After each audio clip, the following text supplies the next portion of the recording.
Hello all, welcome to screen space. ఈ వీడియోలో రితిక్ రోషన్ గారు జూనియర్ ఎన్టీఆర్ గారు కలిపి నటించిన వార్ 2 మూవీ రివ్యూ గురించి అయితే తెలుసుకుందాం. అయినో లేట్ అయిపోయింది, బట్ మనం ఏం యూట్యూబ్లో పోటీ నడపట్లేదు కదా, జస్ట్ ఒపీనియన్ షేరింగ్ అంతే.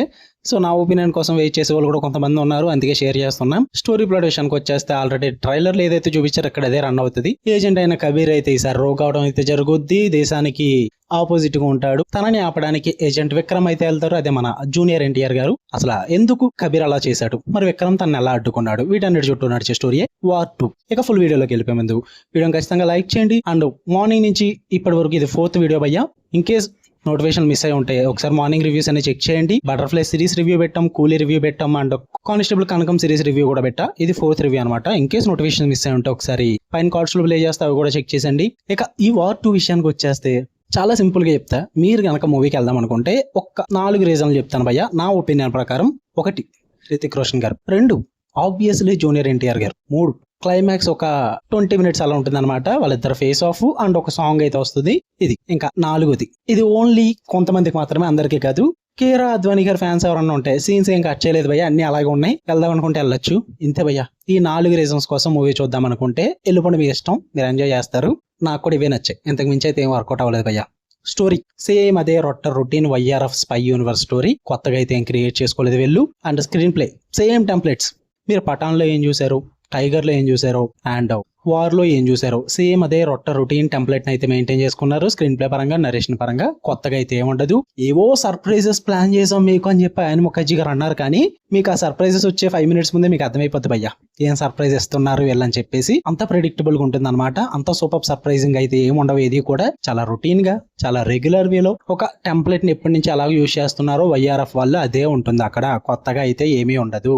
అండ్ ఇంకా బిగ్గెస్ట్ ప్రాబ్లం ఏంటంటే ఫైట్స్ ఏంట్రా, యాక్షన్ బ్లాక్స్ ఎవరు క్రియేట్ చేశారా బాబు, నాకైతే మెంటల్ వచ్చింది భయ్య. వార్ మూవీలో మీరు యాక్షన్ బ్లాక్స్ పరంగా, విఎఫ్ఎక్స్ పరంగా చూసుకుంటే టాప్ నాచ్ అయితే ఉంటాయి, ఎక్కడ పేరు పెట్టడం ఉండదు. బట్ ఇందులో చూసుకోండి క్వాలిటీ ఉండదు భయ్య, విఎఫ్ఎక్స్ అయితే ఘోరంగా ఉంటుంది. నేను నిజంగా చెప్తున్నా, ఎన్టీఆర్ గా పడ్డ ఎంట్రీ అయితే అస్సలు సాటిస్ఫై అవ్వరు మీరు, అస్సలు వర్కౌట్ అవ్వలేదు. నాకు ఆ విఎఫ్ఎక్స్ పరంగా ఇదంతా కూడా నాకైతే నచ్చలేదు.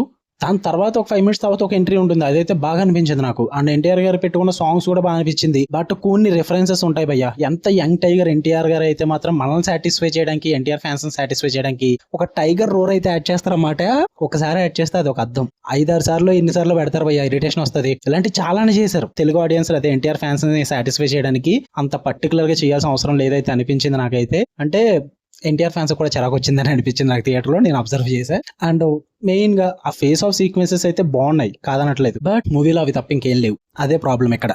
మీరు మెయిన్ కోర్ థీమ్ చూసుకుంటే అక్కడ ఏమి ఉండదు భయ్య మూవీలో. చిన్నది ఏదో లింక్ పెడతారు తప్ప ఏదో ఒకటి ఉండాలని చెప్పి మెయిన్ కోర్ థీమ్ అంటే ఏమి రన్ అవుతుంది. మొత్తం కోర్ థీమ్ అంతా కూడా కబీర్ వర్సెస్ విక్రమ్ వీళ్ళిద్దరి మధ్య నడుస్తుంది చివరి వరకు కూడా. ఆ ఒక్క థీమే నడుస్తుంది మూవీ మొత్తం కూడా. దీనికి వార్ 2 అని పెట్టుకుని సీక్వెల్ ప్లాన్ చేసుకున్నారు వీళ్ళు. దానికి బదులు విక్రమ్ అని ఒక ఏజెంట్ ని, కొత్త ఏజెంట్ ని పరిచయం చేస్తున్నాం అని చెప్పి విక్రమ్ వర్సెస్ కబీర్ అని తీసుకున్న బాగునేమో. యాక్చువల్లీ నాకు వార్ మూవీ అంటే ఇష్టం భయ్య. స్టోరీ పరంగా, స్క్రీన్ ప్లే పరంగా కొంచెం సర్ప్రైజెస్ ఉంటాయి, బాగా ప్లాన్ చేసుకున్నారు. బట్ అంత సాటిస్ఫాక్షన్ అంత అయితే లేదు. చాలా రొటీన్ రెగ్యులర్ టెంప్లెట్ అవుతుంది ఇందులో. క్లౌడ్ ట్రాక్ అంటారా, అంతేం లేదు, అంత ఇంపార్టెన్స్ ఏముండదు. స్టోరీ చాలా వీక్ గా అనిపించింది, నేను చెప్పేశాను కదా. నాకైతే అంతగా వర్కౌట్ అవ్వలేదు. మీకు ఫస్ట్ 4 రీజన్స్ ఏవైతే చెప్పానో నాకైతే అవే వర్కౌట్ అయ్యే, వాళ్ళ వల్లే చూడొచ్చు. నేను క్లైమాక్స్ అయ్యేసరికి ఒకే ఒక్క రీజన్ చూసుకున్నాం భయ్య. ఈ 4 రీజన్ లో నాకు ఇంకా బాగా క్లిక్ అయిన రీజన్ ఒకటే, ఎన్టీఆర్ గారు. కాకపోతే సరిగ్గా యూజ్ చేసుకోలేదు, ఇంకా మంచిగా యూజ్ చేసుకోవచ్చు. ఆయన ఎందుకు ఒప్పుకున్నారో నాకైతే అర్థం కాలేదు భయ్య. అంత స్పెషల్ రోల్ ఏం కాదు. మరి బాలీవుడ్ ఎంట్రీకి ఎంతకన్నా మంచి మూవీ సెలెక్ట్ చేసుకుని వెళ్ళొచ్చు, బట్ ఇదైతే అంత సాటిస్ఫైడ్ రోల్ అని అయితే నాకు అనిపించలేదు.